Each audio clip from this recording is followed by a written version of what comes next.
Hi, everybody. Hello, How y'all doing? All right, what are we talking about? Well, we're talking about indie games and their design, mostly about the design part, really. Okay. Vince and I have been designing games separately for a good long time, and we started designing games together in 2021.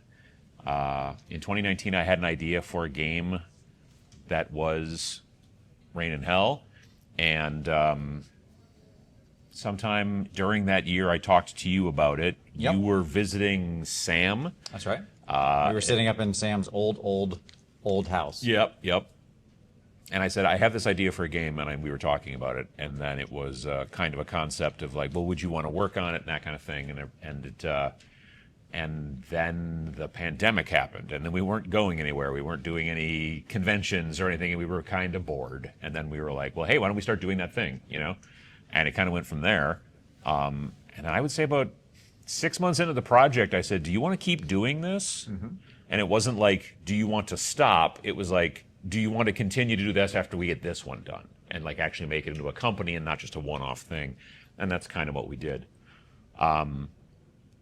Should we talk about background, or what do you want to do? Sure. So we'll talk for a little while, and then we'll do some Q&A, and we can talk, and it's just going to be a good conversation. Background, sure. So, okay, obviously, we both have YouTube channels. We both played in the hobby and stuff like that for a long time. What's that? Names. Absolutely. Yeah, that's probably a good beginning. I'm Vince Venturella. I have been part of Warhammer since painting miniatures in general since 1998. If you want to learn all about my story, you can check out the upcoming The Art of Vince Venturella, releasing very soon from Dave Taylor. So check that out. If you didn't already back it, that's okay. Don't worry. You're going to have a second chance to pick it up from Game Envy, which is right outside there, also an affiliate. Check them out for all their wonderful products and use my code. Book's not out yet, right? It's not out yet. They can't get it yet. Yep, no. Can't get it yet, but soon. But anyways, I started playing Warhammer in 1998 and been painting since then. I started taking it all more seriously at the beginning of the 2010s, and I've been on YouTube since 2013, so 12 years. I got into wargaming in middle school. Who are you? Oh, sorry. My name's Adam. I have a channel called Tabletop Minions. And I got into wargaming in middle school. It was BattleTech, back before they were miniatures, really. So it was little cardboard standees. And then I got into, I then didn't really tabletop game until I got into college, really. And then I've been doing that kind of stuff. Kind of learned about the world of Warhammer with Space Hulk, first edition. Sometime in 2010, a YouTube channel that I've been watching for a while called Beasts of War posted a video about how their website was going, and they were like building their own website and all that kind of stuff. And I was a website designer, and then they said, "Oh, and also Gen Con's coming up, and if anybody is like going to be at Gen Con, you should reach out to us in the comments." And so I did that, and then I went to bed because it was late, and they're like 6 hours ahead because they're over in Northern Ireland. And then in the morning when I woke up, I had like a message that said, "Hey, if you're going to be at Gen Con, do you have a camera that shoots at least pretty close to HD, and do you have a microphone, and would you be interested in talking to people and asking them about their product and this and that?" And I was like, sure. And so I did, I was the U.S. correspondent for Beasts of War for a couple of years. I did Adepticon and Gen Con. And then in 2013, I said, you know what? I kind of want to do this my own way. Like, they're great guys, but it was mainly, they would send me messages and I would have to go talk to this marketing person and get the spiel, and then go to talk to this marketing person and get the spiel. And I didn't want to be the marketing department for a bunch of different companies. So I wanted to make videos about wargaming, and I wanted to learn more about video production myself. So I started making videos in 2013, like in March. And then in about 2015, my position was eliminated at my day job. And so I said, I should start making videos every single Friday because I got some free time. And I should also focus on making them about how to get into wargaming. I wanted to have more of a mission statement. And then since October of 2015, I've put out a video every single Friday, and got a different day job and all that kind of stuff. But yeah, it's been something that I've always enjoyed doing, But at one point in college, me and a friend started making our own games. And we started a company called Snarling Badger Games, and we produced a game called BattleBots, which there's a bunch of story behind, because you go, that sounds familiar. And well, we came up with it first, as it turns out, 1992. But anyway, and then we also made a card game called Zombie Rally and stuff like that. And then about 2017, we kind of stopped. And then when Vince and I started doing our thing, I'm like, well, I still have snarlingbadger.com. So if we just change it and make it Snarling Badger Studios, and I have the tattoo already also. So honestly, at that point, I just felt we Really should probably committed. stick with the name. Yeah. And so I have not gotten a tattoo of Adam yet. No. But so that's how I kind of got into game design early. But and you got into game design. Obviously, this is not your first rodeo. Yeah, correct. So I created my own first game. I'd written stuff for Wizards back in the 2000s. I created my own first game back in like 2004, published a host of different things over time. So I had published maybe, I don't know, 7 or 8 different books, games over the intervening years. Culminating with, if you've ever watched like Warhammer Weekly, behind me I have a big poster that says NGS on it. That's the narrative game system. So I kickstarted that in 2013. It was successful, and that's like an extremely narrative role-playing game system. And after that Kickstarter, I was burnt out on game design for a long time, because Kickstarter will sap the life out of you and make you want to die. Yeah. But I did that, and it was successful, and that was great. And I felt like I had gotten there. And then what I did from that point, I didn't really feel the need to make my own game, so I went back to Wizards, and I ended up consulting on 5th edition D&D. And so most of my previous game experience was with role-playing games, as opposed to with war games. And then when Adam came to me and said this, I was like, yeah, okay, let's do this. It's a similar-ish thing. And yeah, so we started with Reign in Hell, as he said, and it's been basically a game a year since then. So. And we wanted to stick to, right from the get, we wanted to stick to miniature agnostic games, because we knew that at the end of the day, you end up with this. And this is easier to make than it is to make an entire line of miniatures and art concepting for that, and then the tooling and the sculpting and all that kind of stuff. And we've been asked so many times, well, why don't you guys make your own set of miniatures? And we're like, because everybody else did already. They can make the miniatures that you can, or you could not, make your own miniatures, or you could sculpt what you want. We love the concept of, at least I do, and I think that you do as well.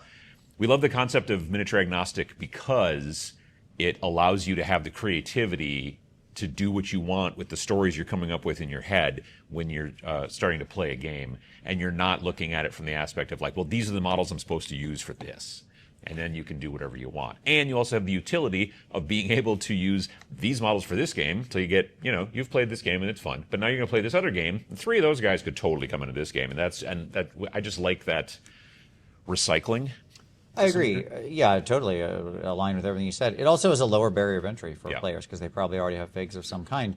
If you're saying, like, to get into my game, you've got to buy an $80 or $100 or $150 or $200 starter set or something like that, right? And you've got to paint all these forces and have all these figs. Mm-hmm. That's just more of a commitment. And your game better be like fire. It better take off, or you're going to be out a lot of money. Like, there's no room for failure there. Whereas with this, our ask is less than $20 usually, or $20 roughly, to get into the game. And use whatever you got. You can start playing literally 10 minutes from now, right? Like, you buy that game, you're going to get that PDF in your inbox immediately, and you already probably own some kind of figures. Congratulations, play the game today. Buy today, play today, right? It's about accessibility. Yeah. One of the reasons that we've decided we want to keep the games as cheap as we can for the most part. Yep. And like you said, like this one used to be $15, but because of tariffs, it is now $16. So most of them went up $1 or $2 because of tariffs back in April. But the thing that bothered me is this was our thickest book, and it was $19, and now it's $21. And I was like, I wanted all our games to be under $20, and life gets in the way. But the accessibility of doing that and making it so it's black and white on the inside, and it's a soft cover, and that kind of stuff. We could go hardcover, we could go full color art and everything like that. But then you're looking at a $50 book, or more.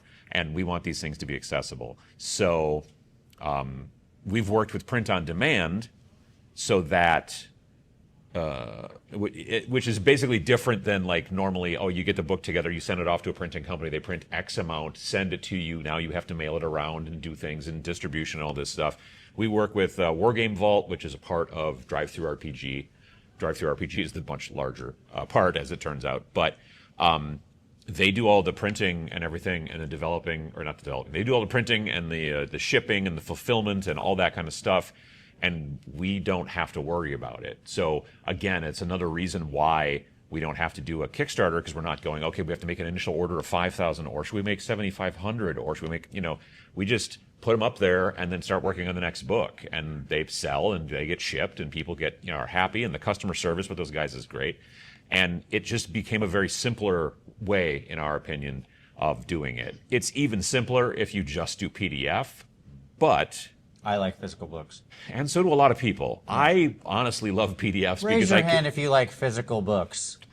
Thank you. Much appreciated. Yeah. It's just, he needs this reinforcement learning every so often. I like having 35 games on my iPad at once. You know what I mean? That's what I like. And so it makes a lot of sense. And also, it is way easier to lay out for just PDF than it is to do for print. There's a lot more hoops to jump through. But if you design it for print, then making the PDF is like a two-step process after that. It's actually relatively simple. And what we do is that, with companies like that, you can usually say, oh, I want to just buy the PDF, or I want to just buy the book. And then they usually have another setting below that says, I want to buy the PDF and the book. And we were like, why would we charge extra? Like, if you're already buying the book, we're going to give you the PDF for free. But a lot of other people are like, well, if you want the book and the PDF, we'll knock $5 off of the, sum of the two. But we're like, no, if you buy the book, we're going to give you the PDF, because then at least the PDF, if you're a definite bookophile, that's a term, then you get the PDF and you can at least start looking at it and planning and working on your models and stuff. And then at the day when the mailman brings you the book, then you can, have it in front of you and then actually read it. Anyway, so having that option is really useful, because you could do it just one way or just the other, but having this option, and then also us not having to ship it to anybody or warehouse it or go through any of that stuff is really nice. And that company works, they have currently 2, almost 3 facilities. So if you're in the EU or if you're in the UK and you order a book, it gets shipped from the UK to you because it got printed in the UK. So then the tariffs don't get into the way necessarily. And if you're in America, it gets printed in America and shipped to you. So that's also really useful. They allegedly have an Australian one, but the website does not. They have an Australian factory as well, but you have to try to find our book. The easiest way to do it, in case you care, is you go to Wargame Vault and you put one of our... In case any of you are in Australia. Are any of you in Australia right now? Anyone at Kuala? No? Okay. So what happens is that you put the book into your shopping cart if you're on Wargame Vault, and then switch over to the Drive-Thru RPG website and then buy it from there. You can't find our stuff on Drive-Thru RPG, but it's a single cart. It's a single cart across that. And when you do that, you order it through Drive-Thru RPG, then it gets printed in Australia and shipped. Whereas if you try to do it the other way, it gets printed in America and shipped to Australia, which is like a couple light years away as far as I can tell. So, but yeah, these are all things that we've kind of learned, but it has been all about, from the get. The reason that, again, we didn't go with Kickstarter was because all we had to do was really just pay artists. I'm doing the layout because I've got a background in graphic design, and that's what I've been doing as a job for 30 years. So there's that. And Vince is doing, the design, the game design. We meet every week. You're in Ohio, I'm in Wisconsin. Yep. And we basically bounce ideas back and forth. And every week during the writing phase, it's like, okay, this is what I worked on this week. And then we go back and forth and kind of this and that and kind of figure things out. And then we just keep going that way until the time at which it gets basically finished. Then it heads into development, which is another guy who tries to break the math and make the game not work so that we can fix those parts. And then we head into copy editing. So we're paying the guy who does the development. We're paying the person who does the copy editing. My wife does the second pass of copy editing, but she doesn't get paid particularly, although she does buy a bunch of yarn. So that's kind of like getting paid. And then I do all the layout, and then we send it up, and then it's kind of done. So we're in, I think we're in I don't want to say privileged, but I'm happy that we've got it set up this way. Yeah. We run a lean operation. We do. And that's really helpful. And obviously, a lot of people don't necessarily find themselves in that position. But you also don't have to have all of those different things going on, especially when you're starting. This was for neither of us. This was not our first game, so that was a benefit. And we talk on our podcast, the SNARLcast. We got some little. If you want little stickies for sticker your badge, for under you can your have a little badge, you sticky. can. But we talk on that about how your first game should not be your magnum opus. Your first game should be something you did and it took a couple of weeks and then you tried it out and you liked it and it was kind of fun, and then maybe you published it. You could publish it on Drive-Thru RPG, or there's other places you could do as well. You could use itch.io, or you could just put it on your own Squarespace site or whatever you want to do. And once you bang through a couple of those, then you might want to start thinking about, hiring an actual artist and doing some stuff. I'd tell you to stay away from AI, just because I'm not a fan of AI. But there's lots of other things you can do as well for that kind of stuff. And we can get into more of that if you've got questions about it. And then 2 years ago, we started making Snarl. If you haven't seen that yet, that's the zine we put out. That's PDF only. Yep. That generally, the structure of a lot of the structure of that comes out of our love for past zines and just older magazines in general. I grew up reading old White Dwarf and Dragon magazine and stuff like that, and you would pop those open and it would have a little game you could play, and here's stuff for other games that have already come out, and here's a new unit or a new thing, right? It would just add and enrich the world of the games that you already were interested in. Yeah. Depending on how far back you go with White Dwarf, it was certainly not just Warhammer stuff. It was well beyond that. They had all sorts of things. Oh, yeah. And so I wanted that to be kind of the structure of Snarl as well. So we generally go with a mini game in there, as well as then several different expansions for the existing titles. Yeah, little, not like a full-blown expansion, but here's a bunch of new weapons that you could use in Space Station Zero. Or here's a new faction for Rain and Hell, that kind of thing.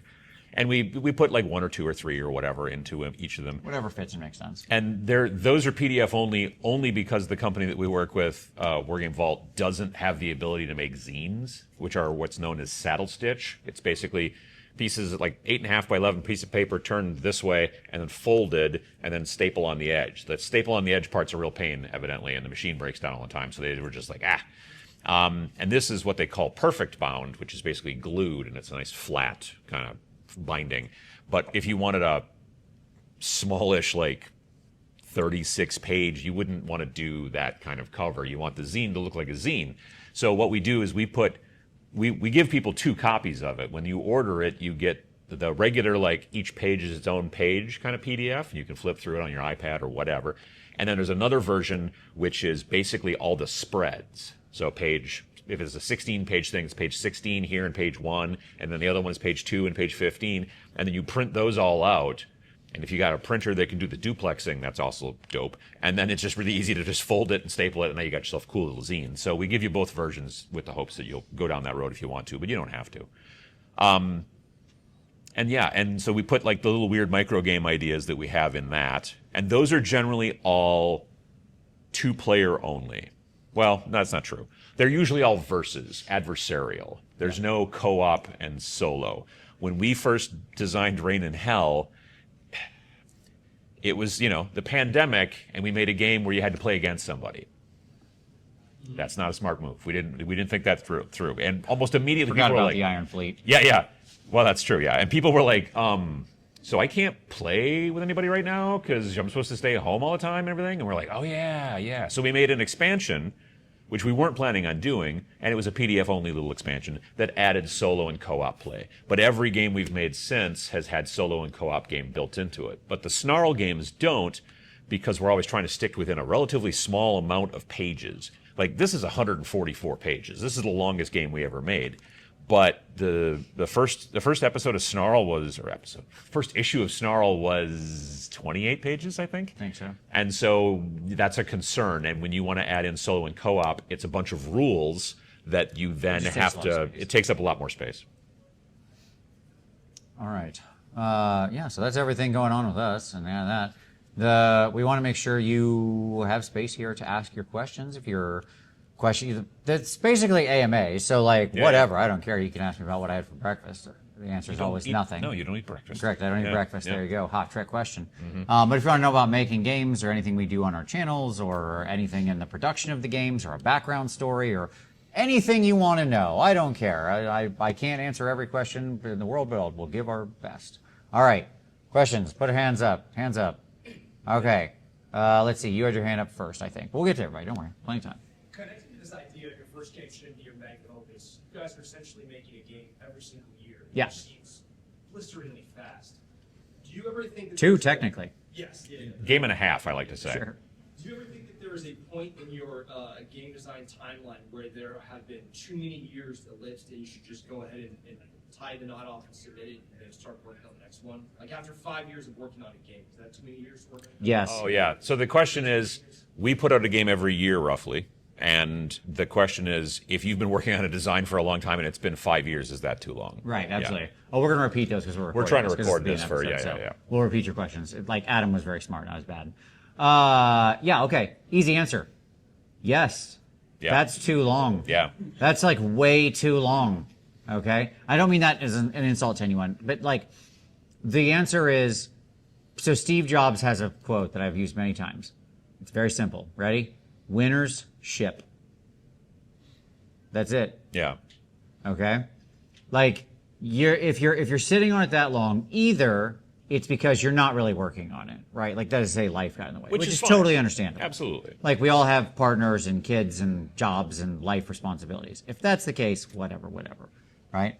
But my advice then would be like book a weekend, go away, find a cabin in the woods with no internet or something, and buckle down and finish the darn thing, right? That's literally what I do, by the way. Most of these games are written in a cabin in the woods with no internet. That's like the primary writing gets done there. I have everything laid out. I talk to him, and then I go away for a weekend, and I write like a ton of the game, and then I come back, and I'm like, okay, let's review all this, and then I round it out. But my answer is it will always be less than you want it to be, but you will learn so much by putting it out and getting feedback. That is highly valuable to whatever you do next. You really want the reps. Yeah. Like you want, like if you do a game and if it takes forever and forever, you're not really learning as much. Whereas if you do this game, put it out there in some kind of small capacity, potentially, whatever, and then people maybe respond to it or whatever, you play it, you run it at a small convention, you do whatever you do, you learn things from it, and then you start the next one, and you kind of work that way, generally. If you are like, again, you don't want your first game to be the magnum opus, and if you've worked on it for 5 years, that you want to probably start the next one, like try to, cut this one off. Or sometimes you just, fish or cut bait. Sometimes you're just like, this isn't working. I mean, really, Space Station Zero was an idea for a role-playing game. And It bounced around in my head for a while, and then I never could solve. And then we did it as the war game, and it was perfect. Yeah. And my answer is like, yeah, you're going to get so much because if you have a published version, you can go to TMX, which is like Adam's Convention or Captain Con or Kubla Khan in California. Like don't I'm just think they do picking that things anymore. across the. I think they still do it. Don't they? Do it. I don't think so. I don't know. Anyway, Either way, my point is, there's a lot of small there's a lot of small conventions. You can go there where you can get space for a laugh, effectively. And if you just set up and run, people will want to check out demos, and you can run it for folks, and you'll gather a lot of feedback. Yeah. And that will, like, just running the game and gauging people's interest, even because you can always do, like, a new version of the game. You can do an updated version. You don't even have to do a second idea. Nothing wrong with that. So, yeah, I mean, like, my ultimate advice, just like with, I mean, this comes a lot out of my miniature painting philosophy, which is the same thing, which is just like, if you had asked me, well, I've been working on this miniature for a year, I'd be like, that's too long, right? Like, finish that miniature, get that thing painted, put it out in the world, take it to the contest or whatever, and be done. Get your judges' feedback. When I was in college, I went to school for art, and I had a professor tell me one time I'd been working on this painting and everything, and I just wasn't pulling it. It wasn't working. And he came over and I was asking all these questions and all this kind of stuff. And I was going in all these weird kind of esoteric areas and just like working on this and that. And I'm like, I don't think this color's working right and all that kind of stuff. He's like, you should have stopped 3 days ago. And I'm like, he's like, 3 days ago, it was a lot better than it is now. He's like, you painted it into a corner and you've worked it to death. And now, yeah, it was way better 3 days ago. And I didn't want to tell you, hey, you should stop now because maybe you were going to pull it out. But also, though I'm a professor and I'm supposed to be teaching you, I'm not supposed to be telling you, in any of these situations. So now what you're learning is you should have stopped 3 days ago. So knowing when to stop is super important. And then, either stop and just, or stop and publish and go from there. Again, because of the indie nature of a lot of these things, no one's going to get angry if like a PDF that you sold for pay what you want or for $2 is not the best game they've ever played. You know what I mean? Like, that's the thing. But you're still going to, it's astounding, no matter how, like, you get a game that you're like, maybe this isn't quite right, or I'm not sure. If it starts to get out into the world, you're going to get somebody who's like, we had so much fun with this game last weekend, and we were just like, and we decided to write our own, module for it and all that kind of stuff. So you're always going to have that at some point. Who's next? All right, you had your hand up first. So it sounds like you guys do a whole lot of really interesting stuff with podcasts and videos and stuff like that, and games of a lot of different natures. Do you find that more useful in your own personal experience to kind of be jacks of all and very spread out in several different ways, or to kind of and diversify, or to kind of focus on, we're going to be making games of this caliber, of this tone, and focusing on your brand specifically in that way? So is it better to kind of spread out and be a jack of all trades, or is it better to kind of focus on a specific thing? I think that we've focused in games that are miniature agnostic war games that are designed to be narrative. It's a lot of campaign play and also solo and co-op, but also still have a versus mode and that kind of stuff. That's kind of the niche that we've gone into. We've kicked around the idea, should we do a card game? Should we do because we have, like drivethroughcards.com, they make really good cards, and it's way better than back in the day when it was me and my friend Peter making a card game and having to get them printed locally and then ship them around and do all this stuff, and they weren't in full color. Nowadays, it's not even, with technology, it's not even a problem. And so the question is, do we want to go in all those directions, or do we want to kind of focus? And for us at this point, the focus, I think, has been the important thing. Again, it allows us to get our specific reps in and hopefully make a better game every time. But also, we've found that making the different games and diversifying in theme has allowed it so that a person who wasn't interested in Rain and Hell might be interested in Space Station Zero, because maybe they just don't like fantasy, they like sci-fi. We had people who told us that they didn't like demons, so they want to play a demon game. Okay, cool, wait for the next game. Some people said they don't like, because Rain and Hell is completely melee focused, and they're like, I really like armies that can shoot. And you're like, okay, well, at that time we knew another game was coming, we're like, well, hang on. And so if we just had decided that Rain and Hell was the ecosystem we were going to build, and we were going to build Rain and Hell Codices and Rain and Hell 2.0 and then 3.0 and then 5.0 and skip over 4.0 and all that kind of stuff, then that wouldn't be as interesting to us, I think. Yeah, I think my advice is draw the tent as broad as you can, that you feel like you will still be compelled to work within it, right? Like, if you're overly stretching it and just like, well, I've never made a sci-fi game, so I should probably try to make a sci-fi game. Okay, that's not a good reason to make a sci-fi game or something, right? Like, for me, I am interested in a ton of different genres. And like, I've pitched, Adam and I have a notes and ideas folder, and there's stuff that I'd love to do. Like, I'd love to do a cozy type game someday where there's no fighting, okay, at all. And it's just like, I don't know, people collecting eggs in the forest or something. Like, I don't know what it would be, but like, I think it's going to sell so well. Yeah, I mean, like, yeah. But like, or I'd love to do like a superhero style game someday, right? Like, I think that would be a lot of fun, because I've always liked superhero gaming, but I don't really love any of the superhero games that are out there right now. No offense to anybody involved in like MCP and stuff like that. Some of whom are like really good friends actually, but my point is that like, if you're interested in the thing, then do the thing, because you will make something good out of it. That's really the sort of summary. We live in such a time where you can publish a thing and not lose your shirt. Right. Like back, 25, 30 years ago, if you were going to like make a new cool book like this, the only way to get that printed was to go to a printing company and get them to make probably a minimum of 1,000, more likely like a minimum of 5,000. And then you're going to be sitting on those and trying to ship them out and all that kind of stuff. At this point, you could, over the course of a weekend, crank out a game and put it up as a PDF for free on this website or that website, or sell it through itch or whatever you want to do. And it's incredibly easy to do so. And there's very little danger or risk for you to do that. So yeah, I would definitely try different things to see what you get. All right, who's next? Over here. Oh, sorry. Oh, okay. We'll go back out. Orange Hat is really he's wanted to be All right, in here. all right. All right. Okay, so when most games frequently are versus or co-op games, what difficulties do you come up with when making a solo game? So what difficulty is there to a solo game versus a versus games or a co-op game?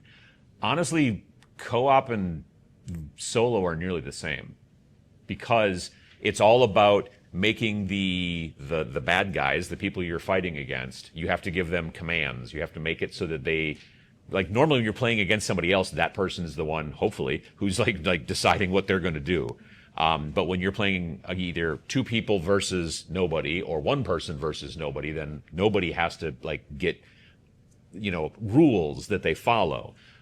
So when you design it for solo, it also basically works. That generally the same for co-op. The only idea is that sometimes you have to end up kind of multiplying troops. Like, well, if you're playing solo, there's like one dude, and if you're playing co-op, maybe there's three or whatever.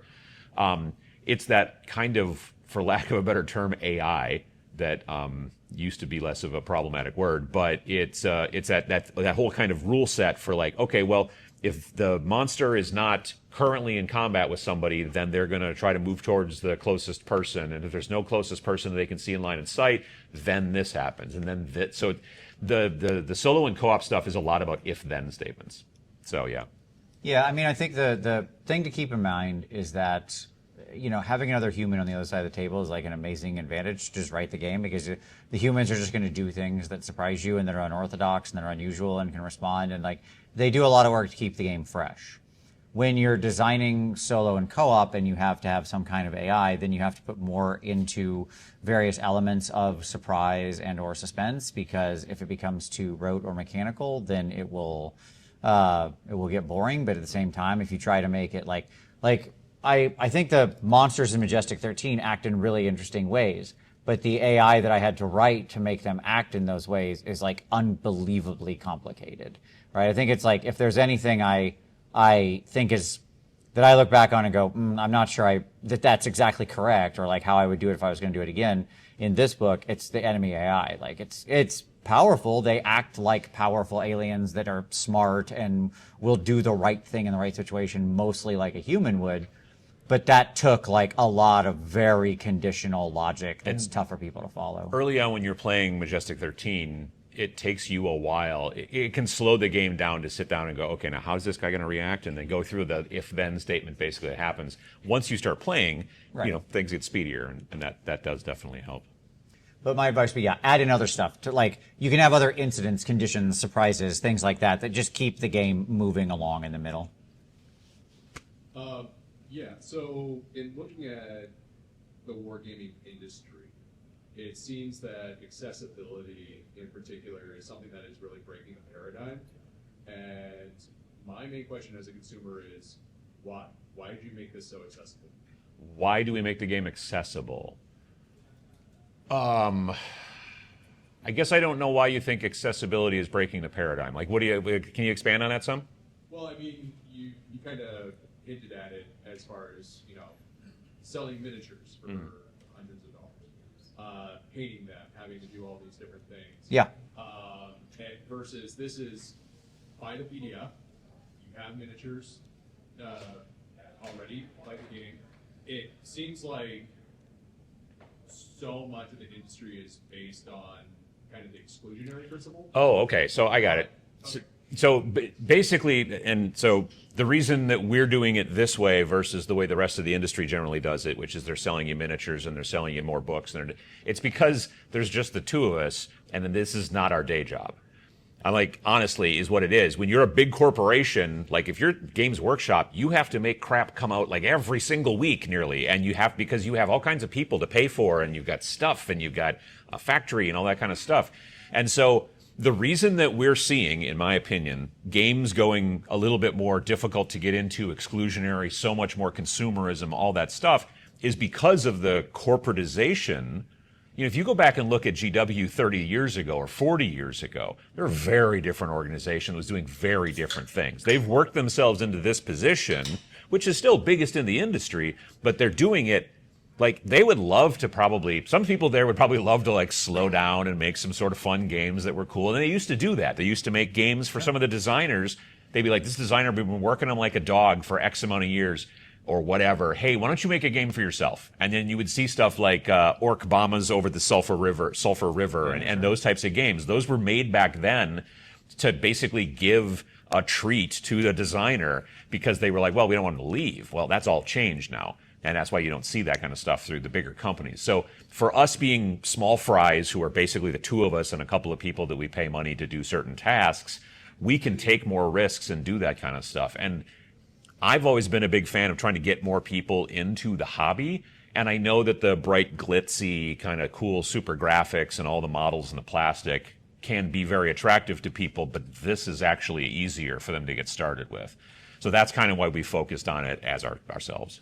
Yeah, and I think you see a lot of that changing. If you go down to like the Trench Crusade thing, that's a good example where like, yeah, there's, they obviously ran this incredibly successful Kickstarter.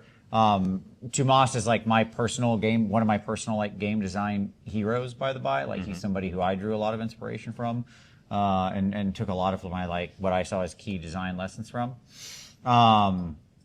And they, their rules have been available for free for the whole time. You can just go download them and play the game. They have STLs, but they also encourage you to just proxy or do whatever, like kit bash your own stuff. We don't care, you don't have to do this. They're not trying to hook you into an ecosystem, right? Like with the barrier that a lot of the bigger companies are trying to navigate is they want it to be really easy to get in. That with a product that isn't a loss leader. No shareholders aren't going to accept like a loss leader in the true sense of that word anymore, where you're actually printing at a negative. Like that's not going to look good on a balance sheet. So they've got to have something profitable but cheap for you to start playing, but then also put enough on the top that they can then hook you in and you'll keep buying for years and years and years. I don't really care that much. Like I want to make a game and you want to buy that game because you think that game that we made was cool. And if you don't like the next game, that's all right. That's okay. Yeah. I'll make another one in a year. I hope you like that one a lot, Yeah, right? yeah. Like, and that's fine. It's not like I'm not trying to pay my mortgage solely off of you buying this game. I want to make games that are broadly appealing to as many people as possible, that people will find fun and interesting and want to replay and come back to and stuff like that. But I'm not interested in my game becoming your whole life. Yeah. I'm interested in giving you something cool to play on a weekend with your friends. I look at it kind of almost as like these games are almost like novellas, and the big companies are basically trying to write like Harry Potter. Like, there's 9 books or what, I don't know how many books are in Harry Potter, but you know what I'm saying? Like it's a big giant thing, and we're just like, yeah, but we're going to write 3 books. There's little small ones you're going to have a good time with, hopefully, and then, you're not going to be like, well, God, I got to play this because it was a $70 book and I bought all these miniatures. It was like, oh, it's $21, and I played it and had a campaign and we had a good time, and maybe we'll do it again next year, because the book's not going anywhere. So there's that too. That's the other thing that we really like I like most about working with like, a print-on-demand company is our books never go out of stock. Right. It's never like, you got to get this, otherwise there's not going to be any more. And we never have to have the thought, well, we sold 5,000 books. Do we order 5,000 more? Do we order 2,000 more? Like, and then the price goes up and all that kind of stuff. We just are like, if we don't pay attention, we have no idea how many books we're actually selling. We do pay attention, but we don't have to, because we're not going to run out. So, yep. Are there any mechanics or ideas you had for a game that you really wanted to include but just had to scrap because they didn't work for one reason or another? Oh, God. Any mechanics that we had, ideas that we had to scrap because they didn't work? That you really wanted to. Really wanted to. Yes. That would be you. I got this. There's so many. I'm like so jazzed to answer the question. Nice. Yeah, okay. Yeah, man, like a lot. It's a good answer. Good answer. That's. And next question. No. No, sure. I'll tell you an easy one. So I could probably pick some from like almost every single book. Originally in Death Wizards, the heroes were going to have like wildly variable stats. I literally remember we were at Nova. This is like, God, many years ago, like the first year when they opened back up after the pandemic. I think this was like 2021, right? Or whatever. And we were walking across from one of the hotels to the other, because it was in 2 hotels. Yep. It's a location. Oh, yeah. And I was explaining to Adam, I was like, yeah, man, it's going to be so cool. Like, here's what we're going to do, okay? Let's say there's a paladin in the game. So what you're going to do is he rolls like this die for his stats. So you roll it out and then you put the die on the card and then so on, right? Mm-hmm. So imagine if on the paladin card it had little spaces that were in the shape of the die. So like his one stat would be a D6 because it's kind of weak, but his one stat's a D12 because it's real strong and so on. And then I wrote that and I play tested, like I do quick alpha test myself, like just UAT basically. And I was like, this does not work at all. This is terrible because this paladin could roll a 1 or a 12. It's like not at all the same experience, Yeah, right? yeah, like yeah. the dude shows up with a 12 and he's just like, and he just murders everything. Meanwhile, the guy with a 1 shows up and he's like, I'm holy, I'm brave. Yeah. And you just smash him against a wall. So I had to like redesign that whole mechanic, right? And there's been stuff like that in more or less every single game. Some of the AI for like in Rain and Iron, I like originally had thought like, oh well, you know, with the robots for their AI, it'll work like crazy differently, and I'll like, you know, we'll use this like because they're robots, and so they'll use this like very complicated AI structure of how they respond, and it was like, no, that's a nightmare. That didn't work at all. Like that was just a god awful mess to play through. So you know, stuff like that hit the shell or hit the cutting room floor, as it were, I suppose. Yeah. So backtrack a little bit, a few questions. Since COVID, we've experienced an explosion of the hobby in terms of painting and gaming and those types of things. But the last 2 years or so, we've seen not just, well, I've seen in the technology, video games, people are returning to work, people are spending less time on these hobbies, that you're seeing a shrinkage in that industry and you're seeing less spend from the consumer. So it leads to a larger saturated pool because people are wanting to produce the previous demand, Sure. but there's less people and less time to commit to it. Are you experiencing that in tabletop gaming? So the question is, post-COVID, you know, there was an explosion during COVID of hobby stuff and tabletop and everything, and now it's starting to pull back to some degree as people are going back outside and doing things. Gross. Yeah, I know.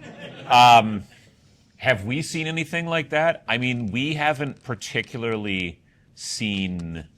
I don't think we've seen anything particularly related to that. I don't think we're big enough to get as much kickback from the overall size, because yeah, you're completely right. The overall hobby kind of industry saw an amazing amount of growth in 2021 and 2022. I've got friends that own stores and they're like, June of 2022 was the best month I ever had until July, and then that was the best, and that kind of stuff, and I get it. But I don't know that we're large enough to see that kind of pullback. Now, I'll be very frank with you folks. Rain and Iron, which is our most recent game, the sequel to Rain and Hell, that one standalone sequel. You do not need to have the first one, just FYI. It did not sell nearly as well as Rain and Hell. Now, partially, I think there's a bunch of reasons for that, and I don't really necessarily blame the post-COVID pullback. I think it's actually like, I think people thought that it was a sequel and you had to have the first one, and I think there was just a bunch of little weird things that maybe we just didn't do our messaging well, or it just wasn't interesting. I don't know, but It's hard to say. Maybe people don't like the idea of demons fighting robots. I thought it was cool. But. Yeah, I thought it was pretty neat. But yeah, but I don't think that that's related directly to that. But I know that, like, from talking to people in the like painting industry, like the actual paint manufacturing industry and things like that, they've seen that obviously move. And people who are store owners that I talk to quite frequently are like, they're not telling me about how last month was the best month ever anymore. And it's because it's going back to kind of the way it was to some degree. And I think anyone who's smart in the industry was knowing that this wasn't going to be a nonstop line go up, pony ride till the end of time. So, but there were some folks that were like, nope, this is the way it's going to be from now on. And they're finding that that's not true. So, but yeah. I mean, conversely, like Death Wizards, the game we released before that, which was the 2024 game, that's certainly post-pandemic. That was one of our most successful games. Yeah. So, I mean, I think to me it just says, and you look at Trench Crusade's big thing was all post-pandemic. Yep. You've got 1490 Doom being very successful, being recent. We had them on the podcast. They're here too. They're great guys. They're down the hallway. If you haven't checked them out, everyone go down and check them out. I think that what it says to me is this wouldn't be the first time you've had these kind of explosions and then contractions in the market. Like that happened, I wrote a lot of D20 content and did, like I said, doing work for Wizards and other companies back in the 2000s during the D20 boom. You want to talk about a boom and a bust cycle. Like that was like the D20 system landed and a bunch of people went out of business and a bunch of new businesses started. And then 3 years later, all those businesses were dead, or like 90% of them were dead, right? Like it was a crazy explosion contraction. I think that's just what happens in this kind of industry in general. But I think in the end, I'd still rather see a lot more content out there than less, because generally that means you'll get a bunch of good new games, and hopefully the sort of wheat gets separated from the chaff, as it were. I just hope we're wheat. I want to be wheat. We could be Wheaties. We could be Wheaties. Yeah. Of the games you guys have made, which are each of your favorites to play? Of the games that we've made, which are our favorites to play? Yes. Okay. So this is a complicated question for me to answer, okay? Because it's a very different relationship you have with a game when you write the game. You have to understand, like, right now, I am, like, going through development for our Snarl game that's coming in the fall. I'm also writing the game that will be next year. In spring. Okay, in the spring, right? And that was all happening as I'm talking about Rain and Iron coming out, right? And so, like, I just have to be of many minds at all points in time. So my relationship with actually playing my own game, it's a lot like listening to yourself on a recording at the same time, you know? You don't necessarily love it. But that being said, if I had to answer the question, I just love, I like, my favorite play experience is definitely Death Wizards, just because I think that I've always loved Necromancers, and it was like sort of a baby of mine. I think Necromancers are cool. I like the idea of raising dead things, and it's fun to kill the good guys, so. I think for me, it is a tie between Death Wizards and Majestic 13. I've always been kind of a bit of a UFO nerd to some degree, like not super hardcore, not crazy. But I just Listen to that 2 a.m. Air America? No, well, I mean, recordings, yeah, but not at 2 a.m. I'm asleep. But yeah, so like the whole concept behind, Majestic 13 is definitely like X-Files versus the old video game XCOM, kind of squish it together, and it's cool, and I like that. But Death Wizards is also fun because it takes the normal fantasy tropes and flips them around a little bit, and you've got, a lot of the classic stuff. I have a giant skeleton, as opposed to a giant skeleton, but nobody likes that joke. It never works. I know. Because there's a giant skeleton, but then there's a skeleton of a giant. And if you say it's... Anyway, so... but I have that model, and I just love painting him, and he's just monstrous. And I loved in the artwork in that, when we talked with Martin, who's here, way down again and towards the end of that hall. He's the artist that did the art, the more painterly kind of stuff, as opposed to the pen and ink stuff, which was done by our good friend Sam. And I was like, we need a giant skeleton, and he's chasing a bunch of villagers through town. And he's like, well, how big? And I'm like, like those Home Depot skeletons you buy, like, but bigger than that. And so he's like, yep, I got it. And then he just, like, one shot, just drew this thing. That's perfect. And it's just this big skeleton with a sword just chasing a bunch of villagers towards the camera, and it worked out great. So finding a model, I basically found a skeleton that looked a lot like him, and I had my friend Dave, who's a 3D printing guy, go, can you print him like 300 times bigger? And he's like, yep. And then so, it worked out fine. Well, 300%. 300%, yeah. 300 times bigger would way be too big. So, yeah, for me, I would say it's Majestic 13, and it's also Death Wizards. But I've probably taught people Reign in Hell probably the most, and that's just partially just due to how long it's been out. I went to Boston back in 2022 to PAX East, and taught Jerry, a.k.a. Tycho from Penny Arcade. I taught him and Kiko how to play it, because we were talking on Twitter back in the day, and so I came out there and stuff, and they had a great time with it, and it was a lot of fun, and it was just fun to teach them about the game. And then I was talking to both of them at Gen Con this year, and yeah. So it was good. It was a good time. Who's next? Yep. Yes, Yep. you. Sorry.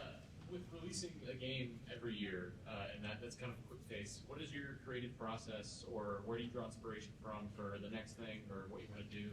The folder you talked about, the good ideas of what I'd like to see, where do you see yourself pulling that from, and kind of what's your creative process for that? So what's the creative process? Where do the ideas kind of come from? Like we said before, we do have like a shared document that we use, and it is definitely something that at 2 minutes to 2 in the morning and I'm having a hard time falling asleep, I'll have an idea hit me in the head, and then I'll grab the phone and I'll type that one in. And it's best to always, whenever you have an idea, unless you're driving in the car, I guess. But otherwise, if you're not preoccupied with your own mortality on the highway, it's best to, like, whenever you have an idea, jot it down in something, because that could be something like the game that we did for last issue of Snarl, the Snarl 2024. There was a game called The Great Goblin Argle Bargle, and it's a game of gangs of up to 20 goblins fighting against each other and all the stuff that goes on with that. And it's in Snarl, so it doesn't have a solo and co-op or anything like that. It's just versus, but it's got a whole bunch of background and all kinds of different things and different powers and all that kind of stuff. Mm-hmm. And that came from a note in that file that just said some sort of goblin game ? And then I said, he wrote yeah, some sort of goblin game. And then we're I talking said, about the thing, and he's like, well, what about this? And then I said goblin mode, and we were trying to like come up with an idea for Snarl, and we went through a bunch of them, and I gave him a whole bunch from that file and everything, and then you went away for 2 weeks and then came back I've got this game. And you're like, it's done. And I'm like, oh, which one is it? And he's like, the goblin one. I'm like, the goblin one? Like, it was a serious, like a one-line thing. And so that anything small can be a spark like that. Yeah. The actual like process, if people want to know that, we can get more into that too if people want to know how like we actually go about the steps of making the thing. Sure. But the process itself for that Fed initial creation is really my best advice is there's just a lot of ideas and weird things. And so oftentimes just looking at something from a different angle, like thinking about something from a different perspective. Like if I did a superhero game, like if we were ever to do that. By the way, we're not doing a superhero game anytime soon. I'm not like trying to sneak knowledge to you or anything like that. I'm picking this. Yeah. I'm picking this because I don't have one idea, concepted or anything yet. But if I were going to do it, I wouldn't just want to do like, here you pick your team of 3 heroes and you go in the city and stop bank robbers. It would be like, okay, well, that's not anything to build a house around, right? I'd have to find like, you could approach it from some angle but if it was like, okay, the story for this superhero game is superheroes are always a result of experiments that happen from shady laboratories and stuff like that, and you're playing a group of escapee experiments who have superpowers, and you have to like use your powers to both try to do good in the world while also fighting the people from that secret shady perhaps government or governmental organization that are trying to capture you and put you back in the underground bunker they keep you in and only use you for Winter Soldier like assassin missions. I'm glad we're recording this. Like now that's a game. Yeah. Right? And like I didn't have that idea before I started talking. Okay. So like I say that because oftentimes just vocalizing those kinds of things out and just like talk through your ideas literally out loud and try to find other angles and like, does that work? Is that stupid? I don't know. Maybe. Will often be a good way to just kind of like spark that creative process. When we, like Space Station Zero, the original concept for it, came out of just me thinking about the Fermi paradox. Everybody familiar with the Fermi paradox, right? It's like, okay. That's not true. Not everybody's. What the heck is the Fermi? I know what it is, but I can't. The Fermi paradox is the paradox of like, life should be this common on average statistically throughout the universe. And it's but not. If that is true, then we should have seen some sign of it. Right. And yet, within the vast, like Where there's. the aliens at? Yeah, where them aliens at, right? Yeah. The point being we haven't. Anyways, I was thinking about the Fermi paradox, right?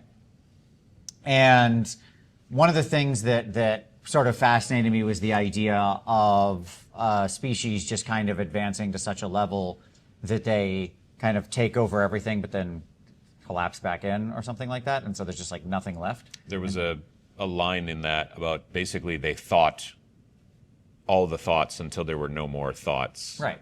to And that was have. it. Like, just what does it mean? Like they got so big and so singularity and the whole deal, and they reached the end. You know what I mean? Yeah, like And what that does was the it. end of existence Yeah. look like? And that is like a really weird series of metaphysical thoughts to have, but out of it then came the idea of that game, right? Because I was like, well, what would it mean to be in the middle of all that? Yeah. Right? And be the only thing left. So my point is that like a lot of different, with Majestic 13, what really got me going on this was when he mentioned this is Adam's baby. We go kind of back and forth of who has the sort of ideas that end up becoming it. But what ended up getting me going that really made me fascinated about it was, I don't even know where it is in here now, but was looking into, when he mentioned the idea, I went and looked into alien encounters, okay? And like, obviously everybody's familiar with Roswell. It's very famous. It's like a touristy thing. 1947, Roswell, New Mexico, yeah, exactly. blah, blah, blah, all that kind of stuff. But that was like... That was not the first kind of big one in America, but it's the one that everybody seems to remember.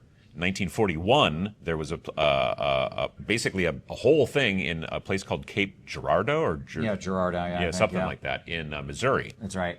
And that would, like, there's a couple of books about it. There's a little it's bit so undercovered. And it's like one of the most fascinating alien encounters ever. Yeah. And so, like, I mean, I'm not going to say I haven't tuned into a little bit of that Ancient Aliens here and there, you know, guy. But like reading about that, I was like, how have I never heard about this before, right? And so like that, thinking through that, then spun out all the ideas that I wanted to do for that book. Majestic 13 came from the concept of, so within UFO stuff, there's a conspiracy theory about a group called Majestic 12.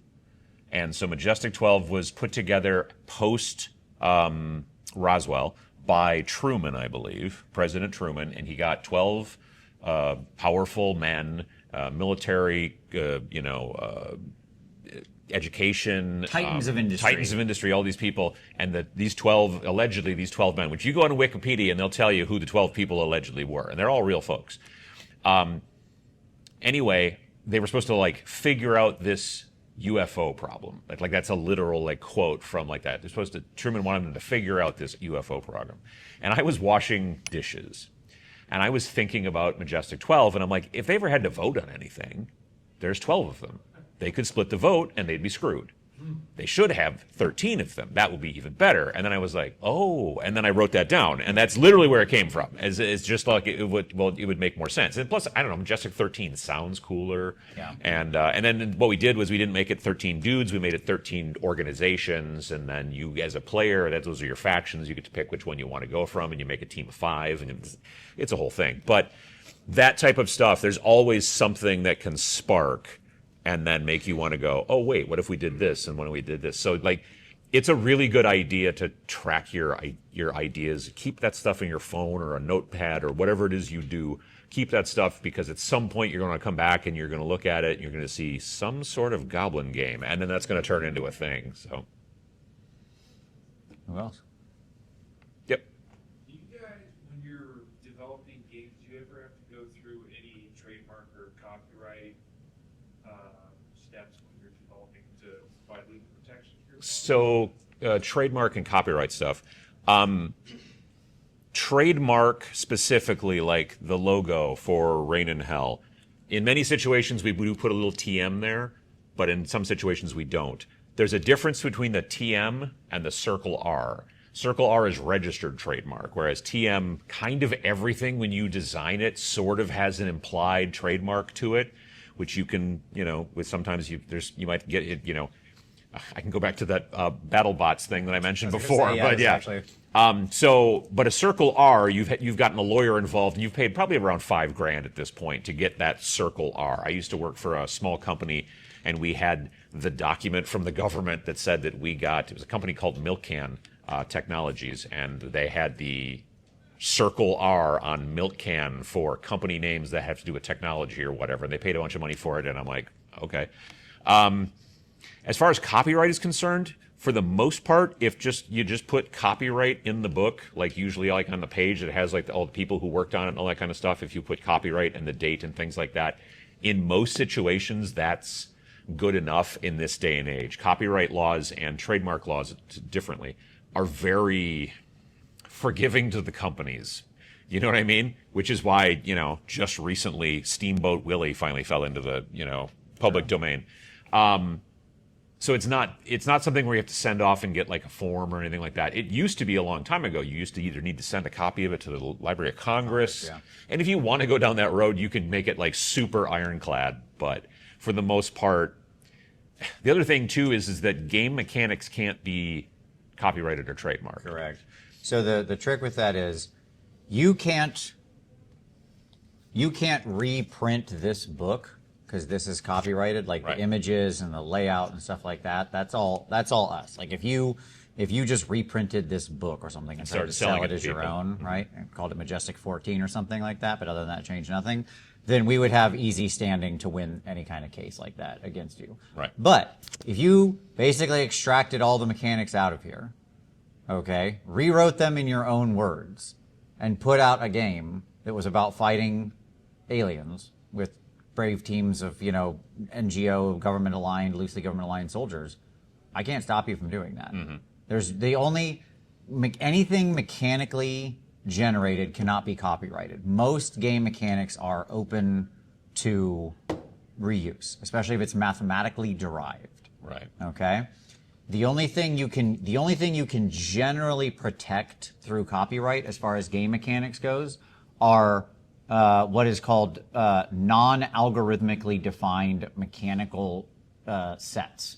So the best example of this is like the saving throw table from 2nd edition Dungeons and Dragons, okay, is a really great example because there's no logic to it. It was just somebody sat down one day and went 13, 12, 9. Yeah. Sure. Like, why does it work like that? Because a person sat down one day and said, those are the numbers. Same with like the XP scales and stuff like that. It didn't go like it doubled and then it doubled again and it doubled, or it went up, by 1 point. There was no mathematical progression. It was Right. like, we think it's best if it does this and then this and then this and then this and then this, and there's not a mathematical curve to it, then that you could technically get busted if you basically just copied it. Right. If you made your own different one, knock yourself out, it's fine. But that non-algorithmic stuff is the stuff that is the only thing in game mechanics really that can be protected by copyright for the most part. Basically, if you can derive it from math, then math owns it, not you. Because you can't own math, as it turns out. Yeah. So going back to game design process, Yes. are there references that you've leaned on heavily? Have you mostly derived your own methodology? And if there are references, what would you recommend? So what kind of references in game design process have you worked on? Sure. So there is a couple. So my normal day job is product management. Like I oversee software products being created and delivered to a market. Most of the core lessons of product management apply universally, regardless of what you're trying to ship. So it does not actually matter if it's just a widget, right? Product management is the study of how to get widgets into the hands of consumers in a way that they're going to extract value from, okay? That you can also then somehow profit from. And a lot of those lessons, as well, like my background of being in product management and software for a long time, so think like SDLC and those kinds of things, I certainly utilize a lot of that. Game design itself uses a lot of the software design mechanic language, design, development, UAT, testing, quality assurance, all those kinds of things. It will be language you see used in game design. So a lot of that stuff is just universal truisms, as it were. Now, getting down to the specific, so like Robin Laws and Ron Edwards both wrote some great stuff on game design. Like Big Game Theory is a pretty good one, although a lot of people don't like that, blah, blah, blah. We're not going to get too academic or nerdy about the stuff. As long as you take the general lessons about it, it's pretty good. Like you'll hear me in the podcast or in other things where I'm talking a lot, talk about the ephemera of a game and how it's the least important thing. And that comes out of Big Game Theory, okay? So, like, ephemera is, like, the literal stuff, like, I am playing this faction, that faction has this ability, okay? That's ephemera. It's the least important thing in your game. It's also the thing most players most closely interact with when we think of it. Like, when most people want to start doing game design, what they actually mean is they want to rewrite the ephemera of the game because they're not happy that their laser gun shoots 12 inches instead of 15 inches and is strength 3 instead of strength 4 or something like that. Or they really ought to just write a novel. There's a lot of folks that get into game design because they have a cool story that they want to tell and about this faction and what they did to go through to get to this point. And I'm like, you could have just write a novel and then people could read that and it would be, and there's nothing wrong with that. It's just that if you're going from it from the aspect of like, but this is the story, then, well, maybe I'd tell you to get into role-playing games. Sure. Even more so than wargaming. You still want to have some lore. You want to have some story. I'm not usually a big lore guy, but you do need to do something, usually. Something. Yeah, we're very top-down design. So like we operate, as we've talked about this before. Like we operate from a set of guiding principles, which Adam rightly, like we actually had a call this last week before he came, where he knocked me back into that working on the next game, because we were like, we got to get back to some basics here. We haven't done that part yet. We were like, oh yeah. And so like, but we generally operate from a set of guiding principles that sets things like theme, tone, general idea. That's the first stuff you have to establish. Yeah. And then everything needs to live within that space. What's going to be the general? You don't want to be in a situation where you're writing rules for a thing that isn't covered by your initial guiding principles. Right. Because basically what you're doing then is scope creep. You're just like, yeah, but what if we added in spaceships? And you're like, would spaceships be underneath these first, 4 statements that we talked about? No. Okay, well then don't do that. Then we don't add spaceships. Maybe that's an expansion for later. Maybe it's not. Maybe it's a different game. But for Reign in Hell, it was fast, brutal, demonic, hand-to-hand skirmish combat. If we came up with something that didn't fit in that, then we didn't do it. Right. So having that thing nailed down, it doesn't have to be single words, it can be statements. We've done bullet points, things like that. But once you get that determined, and maybe if we would have been done all that stuff, but then also whimsical, that would be weird. But we could have said, this is what we're going to do. And then when you do things, you need to try to stick to it. Now, luckily, we didn't put whimsy into Reign in Hell.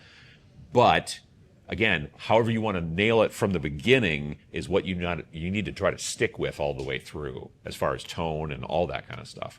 Yeah, not enough people like whimsy. We need to see an increase of whimsy in the world. So you would never reskin a set of mechanics then?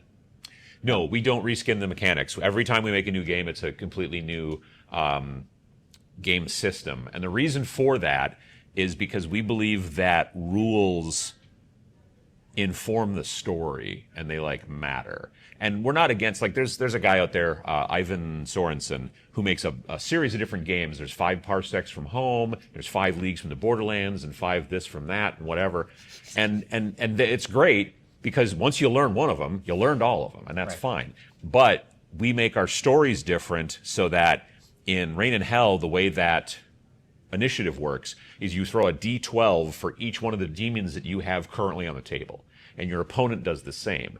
And then you can take your d12s, and you've got, okay, well, I got a 12, so that one guy gets to go first. And it doesn't matter which one that was attached to. It's just I'm going to go on phase 12.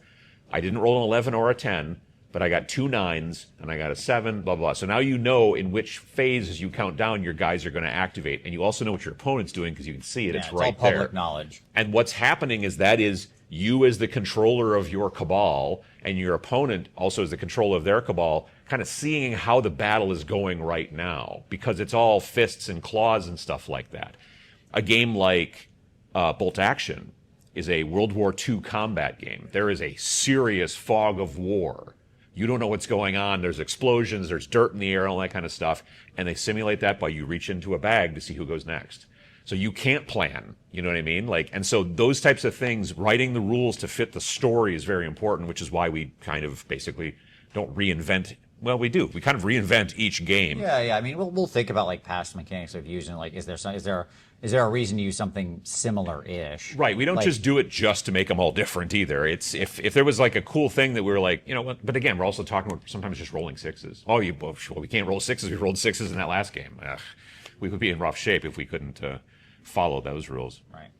Right. For example, if there's no need to reinvent it, it doesn't get reinvented. Just a quick, climbing is going to end up most the same in most every skirmisher game. Where it's okay, you move up at half speed or something like that, right? Yeah, If climbing over stuff, falling, sometimes like that. But if I was going to do some kind of game where there's a lot of flight or verticality or something like that, I would create much more nuanced rules. Well, look at 1490 Doom. Yeah. 1490 Doom has a lot of rules about falling and being pushed off of things and all that kind of stuff, because that's a huge portion of the game. It is about trying to... It's a king of the hill game. It's a king of the hill. Yeah, you're trying to get to the top most point on the board by the end of the 4th turn or whatever. And so there's got to be a lot of specific rules about when you get thrown off, when you get pushed off, when you all that kind of stuff.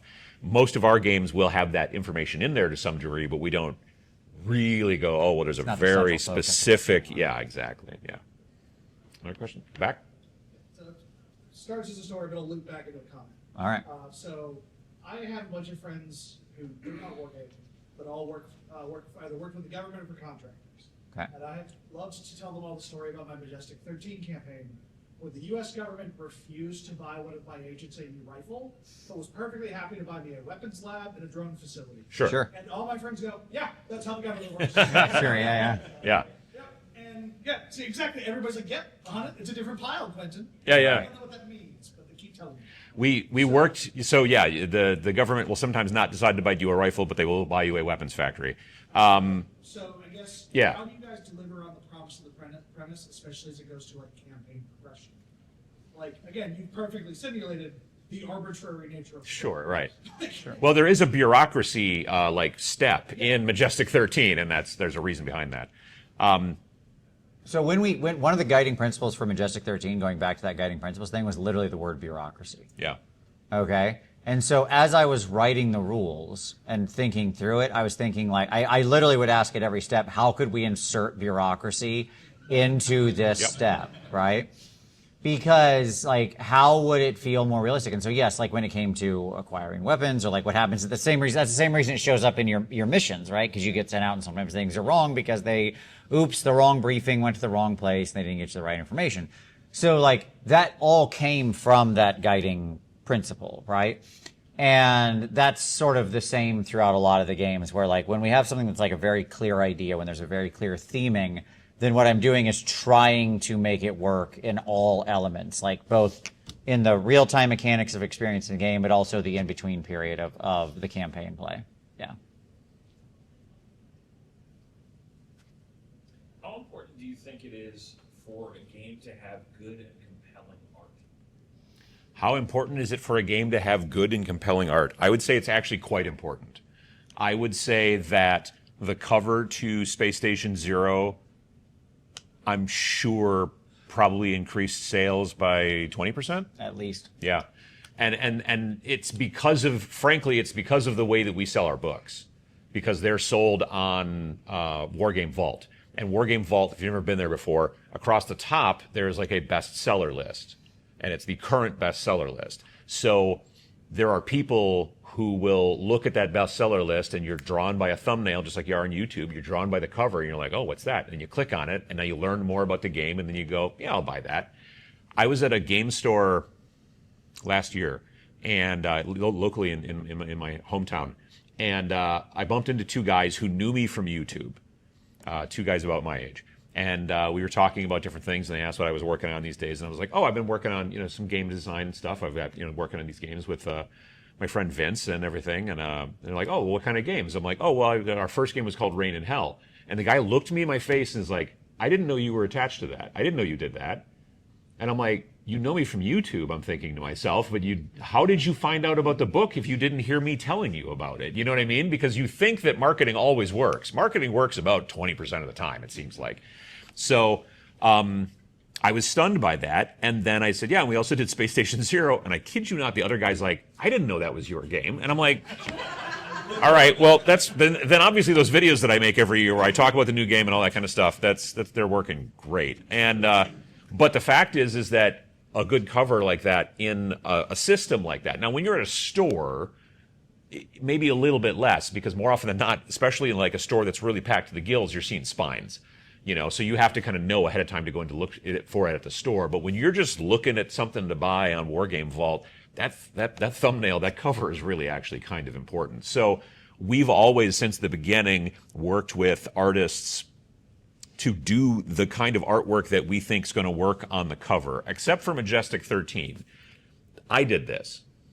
So this entire book doesn't have any illustrator or art in it. It's completely all like Photoshop photo manipulation because I wanted memos with stuff redacted and I wanted pictures of like top secret crap with a top secret stamp on it and stuff like that. So I built everything. Like this is just a photograph. This is not even a collage or a Photoshop. The only Photoshop that I did in this is I couldn't find a manila folder with those red stripes on it to make it top secret here and here, so I had to add in the stripes, but everything else in here is a photograph, including the stamp. I had the stamp made and I took this memo and photocopied it 30 times and I stamped it over and over and over again so I got it to just the right spot. And then I set all this stuff up on the table and put the camera and all of that. And you can do that as well. You don't have to necessarily get an artist, and you could do it with your phone. You could take a picture of your phone and make it look cool and spooky or whatever and all that kind of stuff. So an artist, the art, especially the cover, helps set the tone immensely, but it doesn't have to be Like, well, now I have to go out and pay some guy $3,000 to do a super fancy cover. You can do other stuff. A lot of the titles that we see on Wargame Vault are like, I went to the DoD website, I grabbed this photo of like some military guys doing military stuff, which technically we as Americans can do, and then I put a bad font in the wrong color and put way too much space between each line, and it looks like crap. And I'm like, just a little bit of zhuzhing on that part would have helped a ton, honestly. So if you're going to be doing it mostly yourself, layout, design, art, whatever, all that stuff, just like you do when you're painting miniatures, go watch some videos about graphic design. Watch some videos about tell you to do, like, this is what kerning is, and it makes it so the lines aren't so far apart. No, that kerning goes this way. Leading is this way, kerning is that way. And all that kind of stuff, because we know, I'm sure, that there are some real diamonds in the rough over at Wargame Vault that would probably be great games if you could even bother to look at their cover. But a lot of times the cover, you're just like, oh yeah, next. And, So if you're doing it this way, it's a different story. If you are getting into, I'm going to get a bunch of books printed and try to get into distribution and go through that stuff's not quite as important, because then you're going to have to spend a bunch of money on marketing. So you're going to spend it on the cover, you're going to spend it on marketing. Yeah, I mean, for my money, realistically, I think there are two places where you actually want to make sure you have good quality work done, and one is art, and the second is editing. That actually matters a lot. Mm-hmm.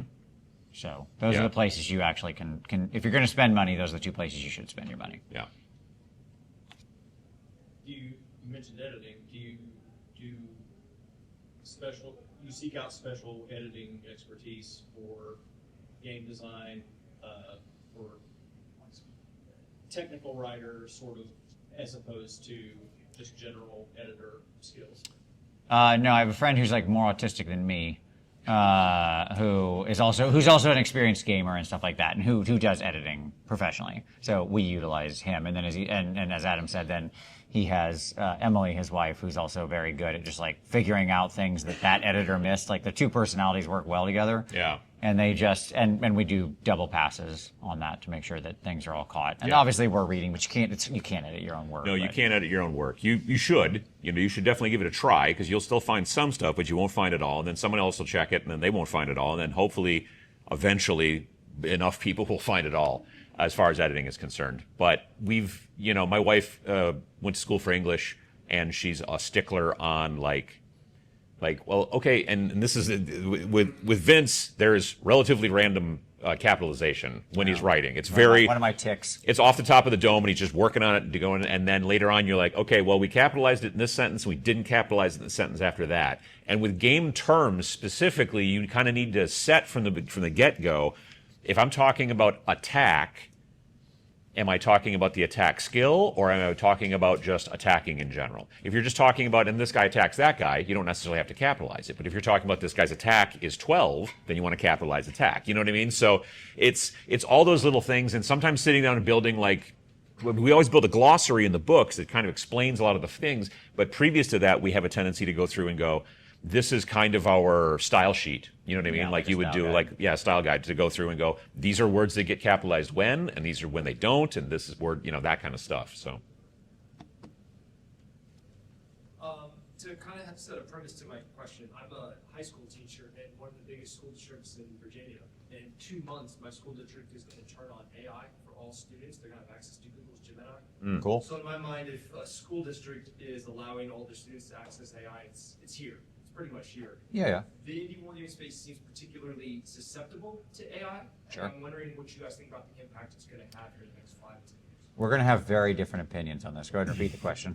So about AI and what AI is going to do to indie wargaming. I am not a fan of AI in almost any situation. Machine learning, cool. It can. I have a cat picture on my phone, and I want just the cat, not the background. That's machine learning that figures out what's cat and what's not cat, stuff like that. I'm okay with that. Generative AI, I'm not a fan of, where it's basically a plagiarism machine. I'm not into that. That being said, you're seeing a lot of people who are thinking, I need good artwork. I can't afford good artwork. Hey, look at ChatGPT or whatever. That stuff, there's a bunch of problems. Currently, none of that stuff's copyrightable. So that's a thing. Secondly, it's kind of hard to control. You can't go, I want exactly that, but that guy's got to have a different kind of gun. Well, an artist will go, okay, and then redo the gun. But ChatGPT is going to give you a different image in many situations, or else you just keep iterating until you can Photoshop, Frankenstein something together to make the image you're looking for. I'm always a big fan of like there's other resources out there. There's clip art. There's there's a bunch of clip art in Rain and Hell that it's not really clip art. It's just there was a clip art company that grabbed a bunch of like old woodcuts that are way past being, like those people died 1,000 years ago or something like that and everything. And so then, you're like, no one's going to come after you with a lawyer and all that kind of stuff. And they're on this site and you can download it and you got like a cool skeleton with a sword or something like that. Because people used to do that all the time and make a woodcut of that for some reason because there was no TV. And yeah, they didn't have social media. So what do? You put skeletons with swords into woodcuts. Yeah, no, exactly. And then eventually they show up in a basically in a weird 17th book. century Twitter right Yeah, now. exactly. And so, you can use things like that. But personally, I'm going to stay away from AI. Okay, Like so counterpoint. Counterpoint. Yeah, so Well, not that much of a counterpoint. I mean, I don't have any counterpoint in the AI art. Like, I think AI art is pretty much toxic. There are 3 things that AI doesn't do right now. Okay, so as a background, I work with AI every day. That's like actually what I do for my professional job. Like in software development, I develop, sort of bunch of different solutions, but a huge part of my job is dealing with AI every single day, day in, day out. And so like I'm pretty familiar with the technology. And there are 3 primary things that AI doesn't do right now. One is be creative. It's not capable of creativity, which is I would consider necessary to call it human. 2 is memory. It doesn't act like most AI. It doesn't actually have a memory. It has a very limited sort of ability to remember what's happening. And then 3 is tool use, like being able to freely use any tool and learn any tool in the same way I can teach a human how to use a tool. Okay, those are the 3 sort of current limitations of AI. The tool use is improving every single day. Memory is what the industry currently has its target set on, and I expect memory will change a lot within the next 6 to 8 months, probably. Creativity is a lot harder problem to solve. So when you look at that landscape, the reality is something like AI art, which is art is like an extremely creative endeavor, is basically, I agree with Adam that it's just a plagiarism machine, right? It can only like steal from other stuff and like generate off of sort of basically low res, smooth brain stuff. I don't care what the Google thing there, I can't remember their new image generator, VO3. No, oh, yeah, whatever it is, I whatever. don't know. Yeah, VO3. So anyways, like just pay an artist is my best answer, or like that's the right answer. Like pay a human being. Now, that being said, I think LLMs, especially some of the more deep research type modes, it does that stuff really, really, really well. And so like having it become a strategic partner for you in the writing of your game, where you feed it your ideas and tell it to give you feedback and options and stuff like that. Like, here's what I've written. I'd like generate 10 mechanics for me that might work with this concept. It'll actually do that kind of stuff really, really well. And the key is you're not using it wholesale. You're not like saying, GPT-5 or Claude, write my book. You're working with it as a strategic partner back and forth, where you're using it to brainstorm and bounce ideas and set directions and double check your thoughts and give you options and stuff like that. And then you're taking those and actually writing something, right? I think that's actually a really useful component of it. I think it can do that kind of stuff really, really well. So I think it can have a very virtuous part of it that isn't just, no part of your book was ever AI generated. Right? But you used it like you don't have a partner who's working with you. This can be a digital partner who's working with you and helping you brainstorm. Yeah. I think anything to some degree can be a writing prompt. You could also make a table full of different things and throw dice, and then sure, that's absolutely. a possibility as well. But yeah, we do both agree though that like the AI art thing's the thing that we're not. grotesque. We're not touching it. Like again, it's just our AI is not creative right now, so its only option is theft. Yeah. You're just stealing from real artists. Right. I was going to point out, going back to editing, that is something that even though GPT will spit out blatantly false stuff, my God, it is great at copy editing stuff. Like That is true. this Yes. is capitalized and shouldn't be. What are you doing here? Right. Sure. Yeah. Yes. AI is AI also a stuff very can- good editor. That is Yeah, true. it could be a good editor. So if you don't have an editor, that's something they can do. That's probably not too bad. But yeah, it is. I mean, it's really hard to tell. I still wonder if there's going to be a day where the bubble's going to burst. You say no. I say unlikely. Sure, that's a good point. It's different. I'm not like, again, I'm an Yeah. accelerationist, but I still think like, but I don't have a crystal ball. Right. If you asked me to place money, I'd say no. Right, yeah. But nonetheless, I think it could have a little bit of use here and there. Again, writing prompt, editing, that kind of stuff. But I'm not going to touch it for most anything else. I don't really use it much in my game writing, but I'll share a fun story. So I run a D&D campaign every week, all right? Okay, so, and one of the things it's really good at is generating adventures and adventure prompts and stuff like that. So if my PCs juke me and go in a weird direction, I can literally just turn around and like type into Claude, please generate for me an encounter in 2nd edition D&D style as per an adventure written between 1991 and 1996 for 6 level PCs. Please make it high treasure. It should be high challenge, containing roughly this much experience. And it'll be like, sure, great. And it'll generate a whole story and adventure like that. And it writes up like the encounter with these ghosts at this place and this castle and this thing. And it gives you names and backgrounds and different tactics for how the PCs might approach it and defeat it. And it's like, incredible, that kind of stuff. I love that you say please when you ask that question. Yeah, sure. To the computer. Can You'll you be please do this? the last against the wall when the That's revolution right. comes. Yeah. I'm making friends with my future overlords. yeah. That'll be great. I was just adding real fast that studies have shown that the post-AI editing is actually worse than the old one because it's picking up human mistakes.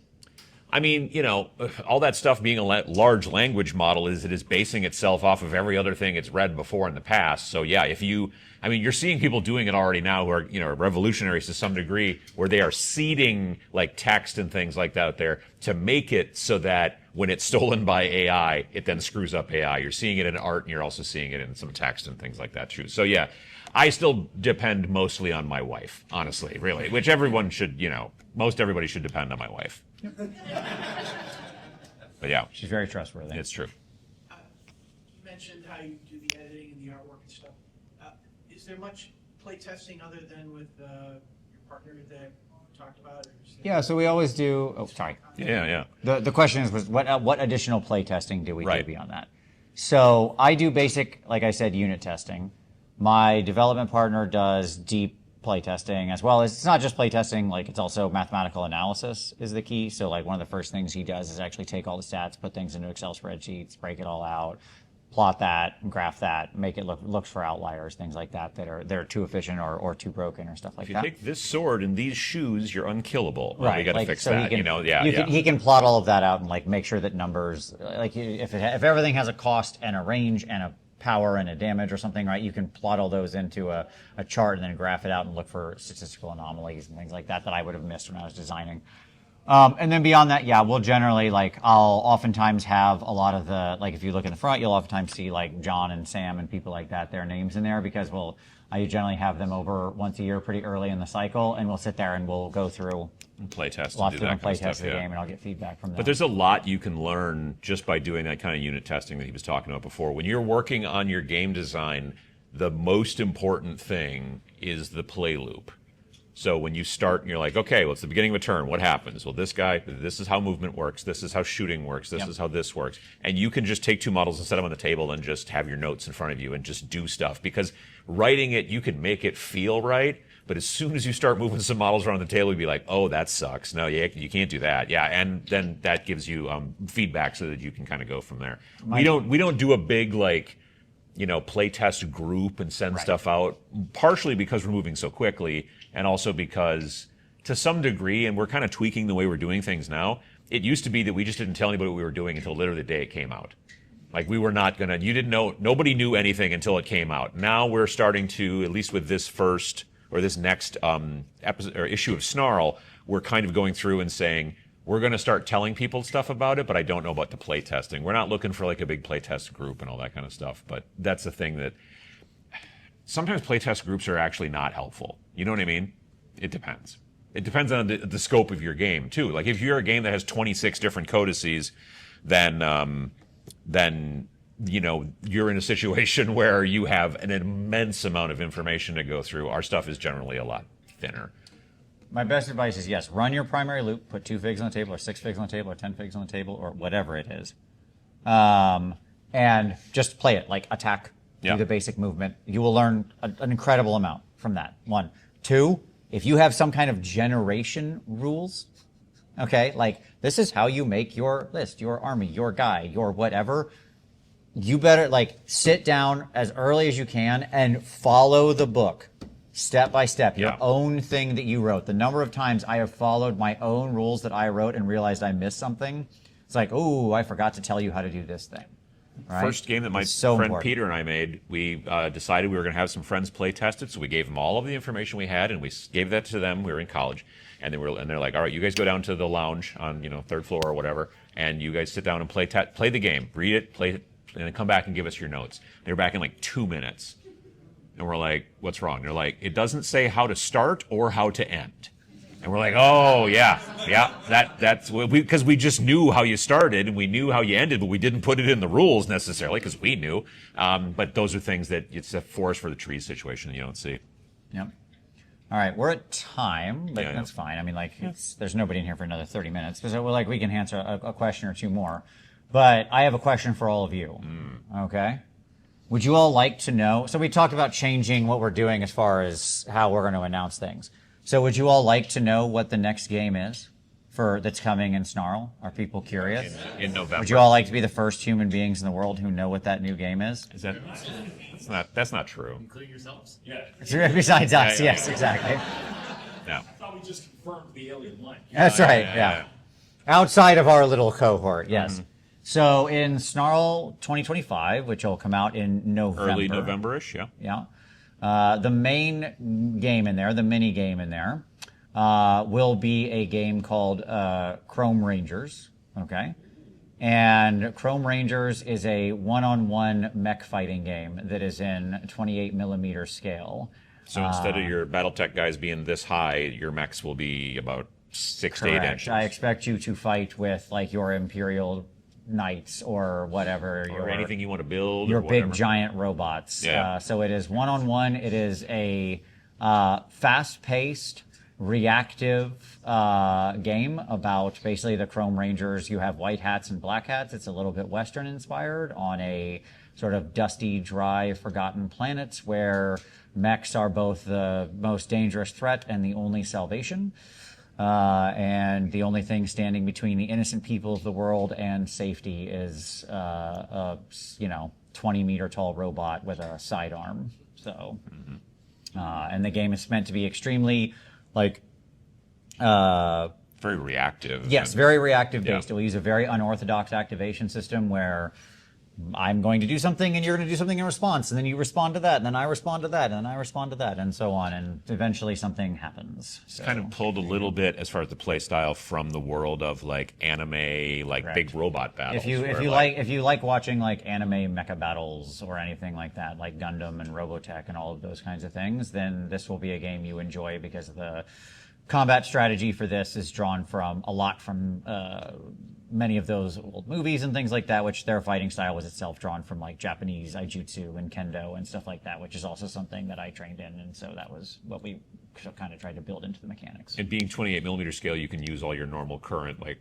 28 millimeter scale terrain and things like that, ruined buildings, whatever. Right. You don't have to mess around. And then I mean, honestly, if you're a person that 3D prints or a person who has a friend who 3D prints, you can take like normal sized STLs for robots and go just make it 4 times bigger, and then boom. That's what I'm currently doing for the one that I'm going to be using in the videos and talking about and all that kind of stuff.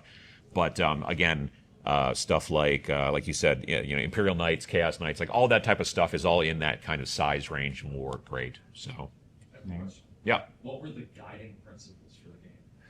I couldn't tell off the top of my head. I don't have them memorized, but we have a set of them. It was like fast, reactive.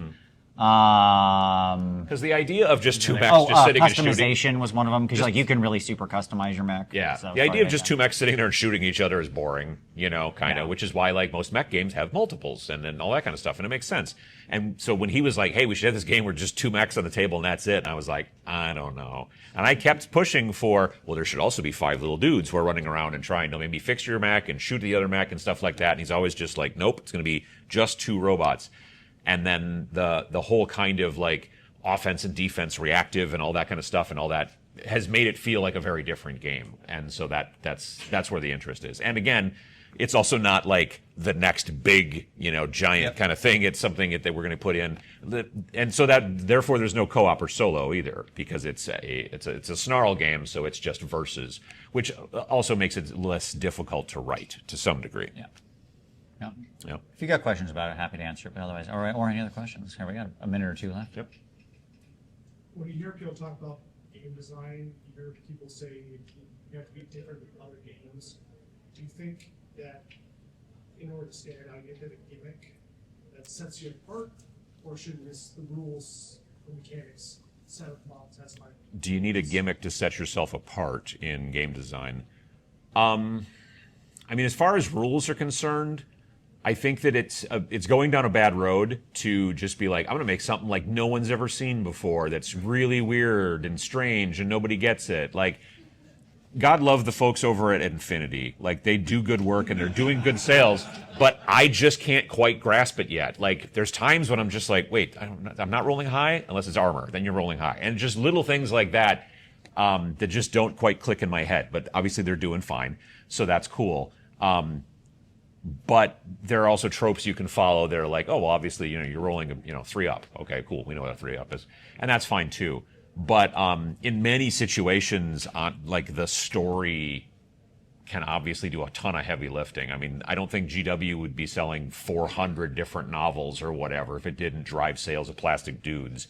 And we know it does. So there's that too, I think. Yeah, I think there's a difference between novel and unique. Okay? Like, you can use tropes and existing mechanics and similar feeling things in novel ways. Okay? Because if you strip all this stuff down to the studs, you're talking about figs and dice, and they're going to interact and attack each other in some way. We're not like discovering new methods of quantum entanglement here or something, right? Not yet. Not yet. So my point is that there's like a limit to how unique you can be, right? I think that having a good narrative hook and using your mechanics in a way that has a certain verisimilitude to it, right? That sort of will grok to people, that's important, right? But you could make a game about Space Marines fighting in a, unbelievably dark future and have it feel absolutely nothing like 40K in any way, shape, or form, right? Like there are many companies that actually do that. Yeah. And so, it's not, that's an established trope, right? The sort of dystopian future sci-fi, but you can do novel things with it. That make sense? Cool. All right. We good? I think so. All right. Thanks to all Thank you you, folks everybody. for coming out. I appreciate it.